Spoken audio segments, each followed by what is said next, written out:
Hey guys, how's it going? It's Kayla here, and for those that watched my previous video, I am on my new camera. I'm using a PowerShot N2 to film this vlog and hoping that it will fix some of my mishaps that I've had recently as the G7X. I think I have to look into the settings, but the file sizes are so big that making a nice video takes so much time that I'm not even doing it. So anyway, moving forward, I am here and I want to talk about, for the last 3 years, I have been loosely but pretty consistently following the raw till 4 lifestyle. The high carb, low fat, some cooked, some raw, vegan diet. Just over 3 years ago, I attended the Woodstock Fruit Festival, so in 2013, and it was a wonderful experience. I know I posted a video that said I'm never going back because, you know, this person and that person and whatever, but aside from the pioneers, the actual event itself was spectacular. It was the first time in my life that for 7 days straight I felt good all of the time. The vibration of the people that I was around, everybody was feeding themselves well. There was so much going on. It was an amazing experience. So in the last week, mostly inspired by Kate Flowers' vlogs and little things about the festival, I have decided after 3 years of not going that next year in 2017 I will be returning to the Woodstock Fruit Festival. This also comes in because after 3 years of working at the Raw Till 4, and I think it's a wonderful thing for some people, but I feel like my body needs more. I'm not just one of those people that's, you know, after weight loss and wants to say they're vegan because it's a trendy thing.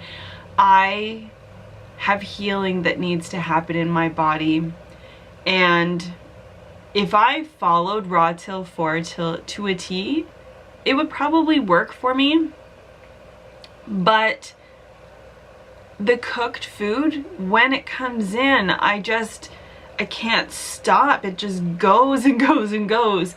Last night I was like, I'm gonna have some raspberry jam. It's literally raspberries and sugar and nothing else. Organic raspberry jam on some gluten-free toast. That's totally plant-based toast. It's got like millet and chia.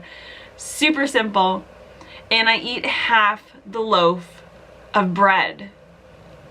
And then I wake up feeling like shit. And I'm like, I'm eating, you know, it's processed, but it's made out of plant components. It's cooked food, and it's an uncontrollable thing for me. I'm on a spinny chair here. Sorry. It's so hard for me to control. And I've been playing more and more around with having more raw, not just fruit, but getting vegetables in, having a bit of nuts and seeds in the appropriate places. And I find that it's dense enough, there's enough fiber, it's filling enough that it gets me to slow down the eating. But as soon as I give myself permission to have cooked food, it falls apart. And so for me, and for the healing that needs to occur, I feel like I need to explore a very high raw, if not 100% raw diet for an extended period of time. So in signing up for the Fruit Festival, it kind of psychologically gives me something like, hey, this is coming up. What point can you get yourself to before that festival? And at the very least, I know that next August, I'm going to have a week of 7 days straight of just fruit and veg and nothing else, and amazing people. And it's a couple hour drive from home for me. I can drive, which is amazing because there's people that come from all over the world, and I can actually drive the distance. So that's kind of what's happening. For those that haven't watched my videos before, what am I not able to heal with the raw till 4 diet? I have got constant bloating. Unless I go like, I don't know, 20 hours without eating a single food, I just feel full all the time. I wake up in the morning and I don't get a hunger sensation, a physical hunger sensation that I am empty. It doesn't happen for me. My digestion is so slow that that's just not happening. So for me, the hunger signal comes when my blood sugar drops, and my mood drops, and my energy drops. But the stomach it feels always full.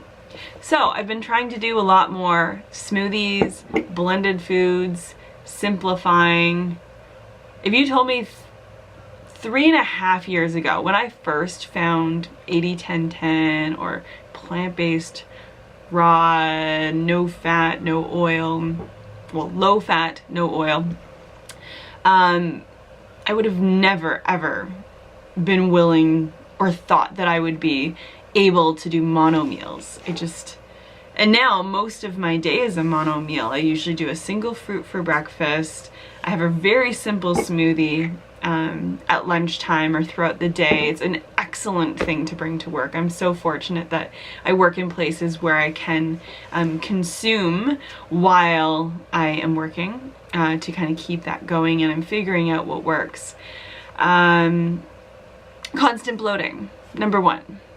Number 2, I have a very large tumor on my thyroid.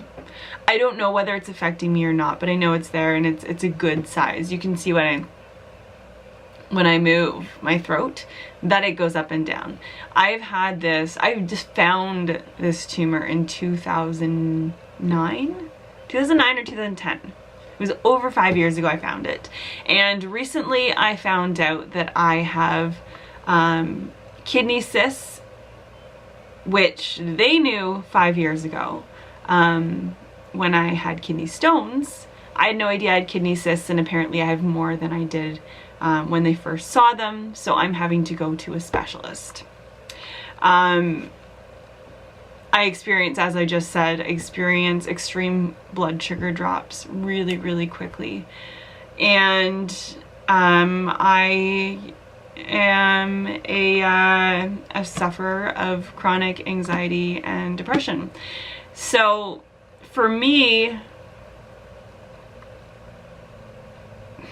I think at times in my videos I've made this seem like it's a weight loss journey, you want to look better, this kind of thing, but really I want to feel better in my own skin. If these tumors and cysts are hanging out, whatever, but when I'm not getting a physical hunger signal from my body because my body is not absorbing properly, this is like a big warning sign to me. So, raw till 4, yes, it has made changes. I've done it gluten-free. It has taught me not to be scared of eating a lot of food. I have maybe, like literally putting effort into eating as much as I possibly can for the last 3 years. I've maybe put on 5 to 8 pounds. I feel so bad for those people out there that are worried that, you know, like a date is 60 calories. Like that's, no, eat as much as you can. I've probably only a handful of times hit 3,000 calories when following a high carb, raw, high carb vegan diet, whether it's raw or cooked. It's really hard to hit unless you're getting those oils in. I'm rambling now. All right, I have to link these videos together because I just learned that the PowerShot N2 has a maximum of 10 minutes of recording time. So there's my pointer number one when I make my review video. Good to know. So enough with the rambling. The point of this video is that after 3 years of being like, I don't have to go raw to experience all these benefits and to be ripped like Freely and this and that, Freely got to where she is. I don't care how much they say detox isn't real and cleansing is not a thing. 7 years on a raw food diet, or however long she did it, even 2 years on a raw food diet, that is going to do wonders for your body. So I am shifting that way. I am not claiming that I'm going to be 100% raw. I am not going to limit myself in that way right now, but I will have more 100% raw days than not moving forward. So that was a very long video. I hope you guys enjoyed if you stuck around, and I will talk to you very soon. Have an awesome day. Today is Sunday. I think I'm going to post this video today. I'll talk to you soon. Bye.